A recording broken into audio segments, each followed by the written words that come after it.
दोस्तों, welcome to theory breaker.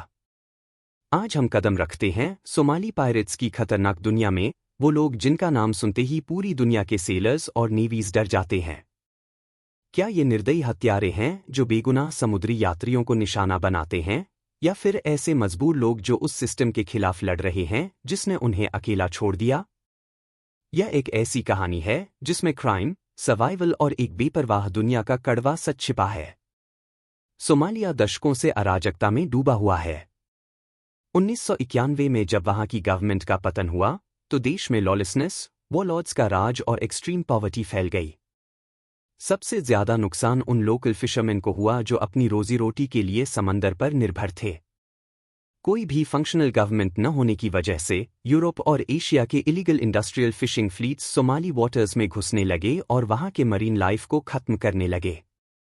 Hi tech fishing ships की मदद से उन्होंने सोमाली फिशरमैन के लिए समंदर को लगभग खाली कर दिया, जिससे उनके पास कमाने खाने का कोई जरिया नहीं बचा। इस स्थिति को और भी खराब कर दिया टॉक्सिक वेस्ट डंपिंग ने। कुछ रिपोर्ट्स के मुताबिक यूरोपियन कंपनीज सोमालिया के लॉलेस वाटर्स का फायदा उठाकर वहां न्यूक्लियर और इंडस्ट्रियल वेस्ट फेंकने लगी। इस पोल्यूशन ने मरीन लाइफ को तो नष्ट किया ही, साथ ही कोस्टल कम्युनिटीज में बीमारियों का भी कारण बना।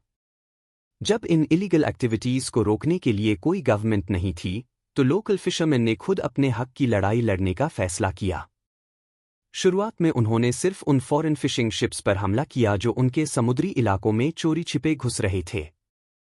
वे इन शिप्स को रोकते, कॉम्पेंसेशन की मांग करते और उन्हें भागने पर मजबूर कर देते। लेकिन धीरे धीरे यह विजिलेंट जस्टिस एक डेंजरस पायरेसी ऑपरेशन में बदल गई। छोटे फिशिंग बोट्स अब फास्ट अटैक स्पीड बोट्स में बदल गए और हार्पून्स की जगह AK-47S, RPGs और हेवी मशीन गन्स ने ले ली। अब पायरेट्स सिर्फ फिशिंग वेसल्स को ही नहीं, बल्कि ऑयल टैंकर्स, कार्गो शिप्स और यहां तक कि लक्जरी याट्स को भी निशाना बनाने लगे। सबसे खूंखार पायरेट ग्रुप्स में से एक था पंटलैंड पायरेट्स, जो सोमालिया के पंटलैंड रीजन में ऑपरेट करता था। इन्होंने सोमाली वाटर्स से लेकर इंडियन ओशन तक हाई प्रोफाइल हाईजैकिंग्स को अंजाम देना शुरू कर दिया। इनका सबसे चर्चित हमला था 2009 में एस्क एल्बमा हाईजैकिंग, जिसमें कैप्टन रिचर्ड फिलिप्स को बंधक बना लिया गया था। यह मामला इतना बढ़ गया कि US नेवी सील्स को मिलिट्री ऑपरेशन चलाकर सोमाली पायरेट्स को खत्म करना पड़ा। यह घटना इतनी मशहूर हुई कि इस पर हॉलीवुड मूवी कैप्टन फिलिप्स भी बनी। 2005 से 2012 के बीच सोमाली पायरेट्स ने सैकड़ों शिप्स को हाईजैक किया और billions of dollars in ransom वसूले। शिपिंग कंपनीज को अपने जहाज बचाने के लिए प्राइवेट सिक्योरिटी कॉन्ट्रैक्टर्स हायर करने पड़े और दुनिया की कई बड़ी navies, US, European Union, India, China ने सोमाली वाटर्स में अपने वॉरशिप्स तैनात कर दिए।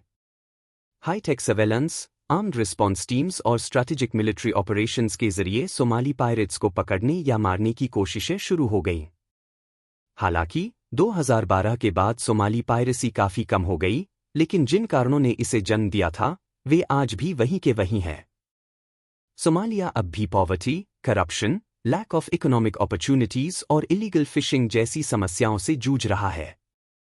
कई फॉर्मर पायरेट्स मछली पकड़ने के काम में लौट आए, लेकिन कुछ ह्यूमन ट्रैफिकिंग और स्मगलिंग जैसे नए क्रिमिनल एक्टिविटीज में शामिल हो गए। कई पुराने पायरेट्स आज भी इस उम्मीद में हैं कि एक दिन वे फिर से ब्लैक फ्लैग उठाकर समंदर के राजा बन सकेंगे। तो सवाल उठता है, सोमाली पायरेट्स आखिर विलेंस हैं या हीरोज? जवाब इतना आसान नहीं है। उनके एक्शंस ने टेरर, वायलेंस और सफरिंग को बढ़ावा दिया, लेकिन उनकी स्टोरी बताती है कि एक ऐसी दुनिया में जहां कोई आपकी मदद नहीं करता, इंसान किस हद तक जा सकता है।